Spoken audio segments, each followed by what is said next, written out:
आदाब है। Reporters India में आपको खुश आमदीद कहते हैं। कराची से जुड़ी 3 से 4 खबरें हैं जनाब, जिनको हम आज आप तक पहुंचाएंगे। और सबसे पहले ख़बर ये है कि आज 9 दिसंबर है और यौम शुहदा मुत्तहदा कौम मूवमेंट का मनाया जाता है। जो मुत्तहदा कौम मूवमेंट पाकिस्तान, इससे खबर मुत्तहदा कौम मूवमेंट बनाती थी, जो मुत्तहदा कौम मूवमेंट पाकिस्तान के दौर में उस तरह नहीं बन रहा, लेकिन मुत्तहदा कौम मूवमेंट लंदन ने इसको अनाउंस किया था। उस हवाले से आपको बताएंगे। आज अदालतों में एक बार फिर हम्माद सिद्दीकी का नाम गूंजा है, उसके हवाले से अपडेट करेंगे। और जनाब अपडेट करेंगे आपको, पाकिस्तान पीपल्स पार्टी ने गुज़िश्ता दिनों पाकिस्तान पीपल्स पार्टी के एक रहनुमा सईद गनी ने मुत्तहदा कौम मूवमेंट को बहुत ज़्यादा तनकीद का निशाना बनाया है, उस हवाले से भी बात करेंगे। साथ ही इस हवाले से भी बात करेंगे कि ओवरऑल कराची में इस वक्त क्या सूरत हाल है और फ्यूचर क्या नज़र आ रहा है। सबसे पहले जी जनाब, आज 9 दिसंबर था और इस हवाले से यौम शुहदा जो है वो मुत्तहदा कौम मूवमेंट बनाती है। और मुत्तहदा कौम मूवमेंट ने अपनी यौम शुहदा के सिलसिले में तक़रीबात का ऐलान पहले ही किया था और इस सिलसिले में हम देख रहे थे कि मुख्तलिफ़ एक्टिविटीज़ मुत्तहदा कौम मूवमेंट के कारकुनान, लंदन के कारकुनान, जिनको वफ़ा परस्त के नाम से जाना जाता है और जो कि कहते हैं कि वो अब भी अपने क़ायद और बानी जनाब अल्ताफ़ हुसैन साहब के साथ जो है वो वफ़ा का मुज़ाहरा कर रहे हैं। तो वो तमाम लोग पहले ही जो है वो हम वीडियोज़ जारी कर रहे थे कि वो शोहदा की जो ख़बरें हैं, जो उनके जो शहीद हुए हैं, तो पूरी पॉलिटिकल जो उन्होंने जद्दोजहद की है उसके अंदर, और जो जिसमें पुलिस मुक़ाबलों के अंदर भी जो लोग निशाना बने हैं, उसके साथ साथ जो MQM हकीकी और दीगर सियासी जमातों के साथ जो झगड़े और या तसादुम के दौरान जो मामलात हुए, उन सब की जो ख़बरें हैं उनकी ख़बरों की सफाई कर रहे थे, भूल डाल रहे थे। और आज 9 दिसंबर को यादगार शुहदा एक जगह थी जहाँ पर जो भी इस मुत्तहदा कौम मूवमेंट में शामिल होता था उसको वहाँ पे ज़रूर लेकर जाया जाता था और वो वहाँ पे हाज़िरी देता था। तो वो यादगार शुहदा की मुत्तहदा कौम मूवमेंट के अंदर एक बड़ी अहमियत थी, तो उस यादगार शुहदा पे उनको जाना था। तो जब वो यादगार शुहदा पे जा रहे थे तो आज अनाउंस हुआ था, इससे कबल भी सिक्योरिटी होती थी, लेकिन आज गैर मामूली सिक्योरिटी देखने में नज़र आई। क़ानून नाफिज करने वाले इदारों ने सुबह से ही यादगार शुहदा अज़ीज़ाबाद जाने वाले तमाम रास्तों को बंद कर दिया था। मिनी बसें खड़ी करके बंद किया गया था, कुछ जगहों पे जो है वो गाड़ियाँ खड़ी करके बंद किया गया था, कुछ जगहों पे पुलिस की जो मोबाइलें थी वो खड़ी हुई थी। मैं इसकी वीडियो भी चला रहा हूँ।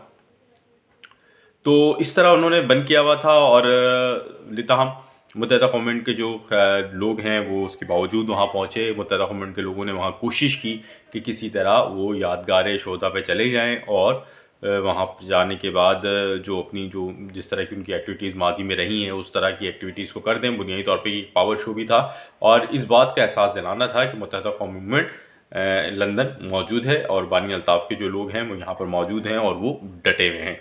तो जनाब वहाँ पे जाने की कोशिश की, इस दौरान क़ानून नाफिज करने वाले इदारों ने रोकने की कोशिश की, थोड़ी सी मुठभेड़ हुई, थोड़ा सा धक्कम पेल हुई। ख़वातीन की जानिब से पहले जो है वो दुरूद व सलाम पढ़ा गया और उसके बाद मुत्तहदा कौम मूवमेंट के क़ायद अल्ताफ़ हुसैन के लिए नारे भी लगाए गए। और वो तमाम एक्टिविटीज़ जो होती हैं माजी में आप रवायात में देखते रहे कि MQM के ख़िलाफ़ जो ऑपरेशंस होते थे उसमें ख़वातीन एक्टिविटीज़ करती थी, वो की यानी जो पंसूरा होता है या कुरान शरीफ होते हैं वो उन्होंने अपने हाथ में लेकर आए हुए थे। और ये एक पुरानी स्ट्रेटजी थी मुत्तहदा कौम मूवमेंट के ख़वातीन विंग की।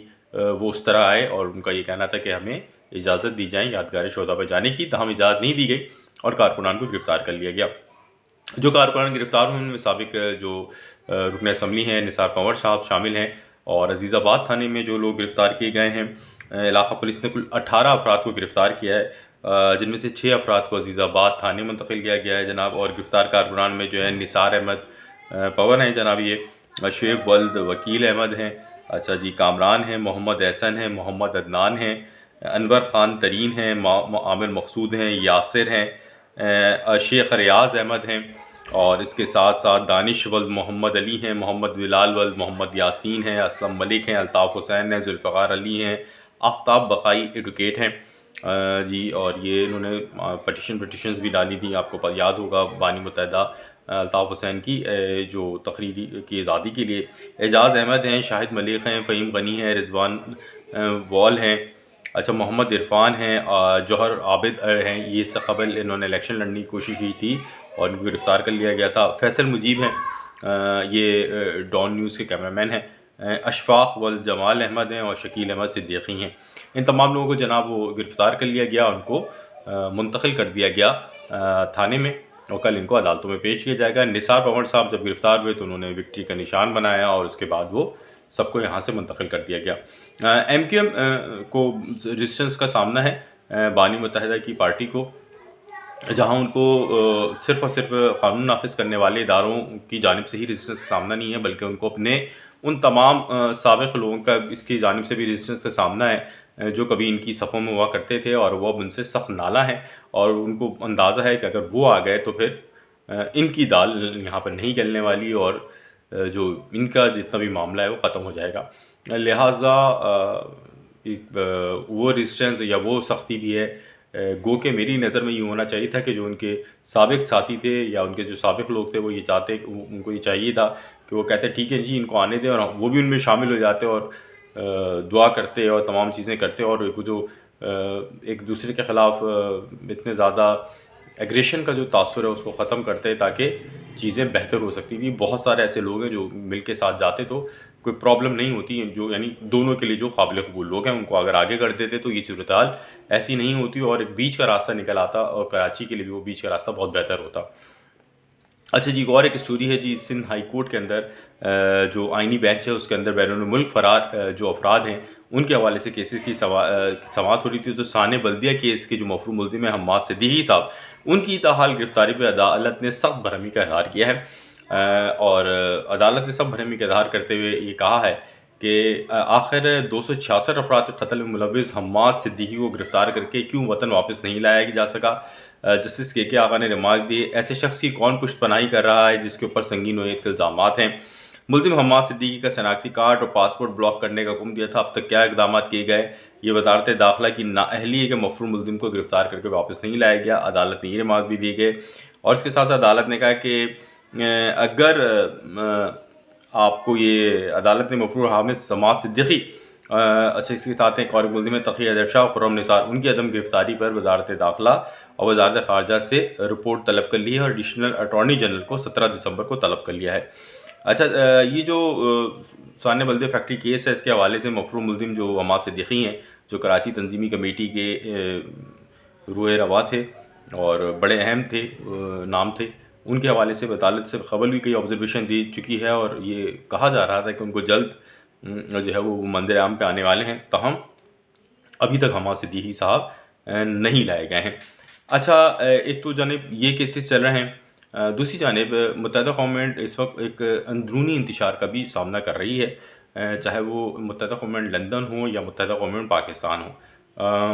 MQ महाजिर कौमें तो इस वक्त बिल्कुल ही गायब ही है मंज़र आम से और उसमें कोई इस तरह की कोई एक्टिविटीज़ नहीं होनी कि वो आगे बढ़ने वाला मामला हो, बल्कि वो श्रिंक होती चली जा रही है। तमाम मुत्तहिदा कौमें पाकिस्तान कुछ अंदरूनी मसाइल का शिकार है, जो कि उमूमी तौर पे इन हालात में कोई सी भी सियासी जमात हो जब वो अपने बानी से अलहदा होती है तो उसमें टूट-फूट का मामला होता है। इसी तरह जो बानी के साथ जो जुड़े हुए लोग हैं वो भी उसमें भी कुछ दरारें पड़ रही हैं और ये भी एक ऑब्वियस सी बात है कि जब आप को जगह नहीं मिल रही हों मुल्क के अंदर जहाँ पर आपकी सियासी जमात सरगर्मियाँ होनी हैं और आप परेशान भी हों और इसके साथ साथ माशी मसाइल भी हों, तो फिर तंजीम में इस तरह की दरारें हैं। लेकिन जो मुत्तहिदा कौमें पाकिस्तान है उसके अंदर ये जो चीज़ें हो रही हैं ये जो है वो बहुत काबिल गौर है और तशवीश होनी चाहिए इस पर मुत्तहिदा कौमें पाकिस्तान को कि बहुत सारी बातें ऐसी सामने आ रही हैं जो कि नहीं आनी चाहिए। और इस हवाले से पाकिस्तान पीपल्स पार्टी भी इल्ज़ामात आयद कर रही है कि मुस्तफ़ा कमाल साहब जो हैं वो जो बहादुराबाद से गए हैं, बहादुराबाद गए हैं तो उन्होंने टेक ओवर कर लिया है, वो गाए बगाए वो छोटी-छोटी बातों पे ये कह रहे हैं। अच्छा, सईद गनी साहब ने जो है वो आज कुछ दिनों 2 दिन पहले कोशिश की गई मुत्तहिदा कौमें की जानिब से कि पीपल्स पार्टी को तनकीद का निशाना बनाया गया, जिसके बाद जो पीपल्स पार्टी की जो सिंध की लोअर क़यादत है, मतलब जो मुक़ामी रहनुमा जिसे हम कहते हैं, उनकी जानिब से जो है पीपल्स पार्टी को MQM को तनकीद का निशाना बनाया जा रहा है। और सईद गनी साहब ने एक बयान दिया है जिसके अंदर उन्होंने कहा कि MQM कराची के इदारों की तबाही की मुकम्मल ज़िम्मेदार है। Water board, KMC, KDA, MDA समेत तमाम इदारों की बर्बादी के पीछे एमक्यूएम का किरदार है। उन्होंने बहुत सारी उसमें इल्ज़ामात लगाए। उनका ये कहना है कि एमक्यूएम ने नफ़रत की सियासत की जिसे अवाम ने दफन कर दिया। एमक्यूएम एक मुर्दा सियासी घोड़ा है। एमक्यूएम शदीद अंदरूनी इंतशार का हिस्सा है। एमक्यूएम पीएसपी के मुकम्मल कब्ज़े में जा चुकी है। ये मैं वो बात कह रहा हूँ जो कि मैं अपनी बात नहीं कह रहा या मैं खुद नहीं कह रहा, बल्कि मैं एक रिपोर्ट कर रहा हूँ कि पाकिस्तान पीपल्स पार्टी भी ये कह रही है। दीगर सियासी जमातें तो कहती हैं, लेकिन क्योंकि पाकिस्तान पीपल्स पार्टी इनके साथ इत्तेहाद में भी बैठी है, वफाक में, वो कहती है कि एमक्यूएम पीएसपी के मुकम्मल कब्ज़े में जा चुकी है। एमक्यूएम बताए कि बल्दियाती इंतखाबात से क्यों राय इख्तियार अख्तियार की। उनका ये भी दावा है कि पाकिस्तान पीपल्स पार्टी कराची की सबसे मकबूल जमात है और ये कहते हैं कि कराची की जितनी भी बर्बादी है इसका जो सहरा है वो एमक्यूएम के साथ जाता है। ये एक सूरत हाल है मुत्तहिदा गवर्नमेंट पाकिस्तान की, जो हमने जो चीज़ें थी उनको बड़े मोहतात अंदाज में आपको रिपोर्ट की कि क्या चल रहा है। ये तवक्को की जा रही है कि आने वाले कुछ माह में जो है वो हम्मास सिद्दीकी साहब जो हैं उनको मंजर आम पे आएंगे। वो या तो कानून नाफिज करने वाले इदारे उनको लेकर आ जाएंगे या वो खुद मंजर आम पे आने की कोशिश करेंगे। उनकी कोई गिरफ्तारी हो जाएगी कहीं से, या वो सामने आ जाएंगे। जो भी आप उसको नाम दें, जो आपके दिमाग में सूटेबल नाम हो, जो आपके दिल में सूटेबल नाम हो, वो दें। ताहम हम्मास सिद्दीकी साहब अब जल्द जो है वो मार्केट में आने वाले हैं, क्योंकि अदालतों का दबाव भी बढ़ रहा है और खुद मुत्तहिदा गवर्नमेंट भी गालिबन यही चाहती है कि हम्मास सिद्दीकी को वापस लाया जाए। अब ये थी आज का हमारा व्लॉग। उम्मीद है आपको अच्छा लगा होगा। बहुत सारी चीज़ों में दोस्त मैसेजेस करते हैं और चीज़ें पूछते रहते हैं, तो अगर मैं चाहूँ तो आपको बहुत सारी उम्मीदें दिला सकता हूँ चीज़ों में। जो लोग आते हैं हमारे पास व्लॉग देखते हैं, लेकिन बेहतर ये कि सच बोला जाए। आज भी एक दोस्त ने मुझसे एक सवाल किया था कराची प्रेस क्लब में, अगर वो हमारे रेगुलर लिसनर हैं, मेरे अरमान भाई के, साबिर भाई के और उसके साथ साथ बिलाल के, तो उन्होंने बोला यार आप व्लॉग में हम ये जो बात है आप बताएं। और तो मैंने उनसे बोला कि आप सवाल करेंगे तो मैं ज़रूर बताऊंगा जब लाइव सेशन होगा, लेकिन जो चीज़ नहीं है उसके हवाले से उम्मीद दिलाना और ये कहना कि कोई सियासी पार्टी जो है आइंदा आने वाली जनवरी में बहुत पावर में आ जाएगी 2025 में, तो ये अभी दावे ही होंगे, क्योंकि अभी तक ग्राउंड में ऐसी कोई सूरत हाल नहीं है, ना ही कोई ऐसा इशारा किसी की तरफ से दिया गया है। अपने गिरदोनवा के लोगों को बहुत सारा ख्याल रखिएगा और अगर आपने रिपोर्टर्स 21 को अभी तक सब्सक्राइब नहीं किया है तो सब्सक्राइब कर लीजिएगा। आपका बहुत शुक्रिया। अदाबर से।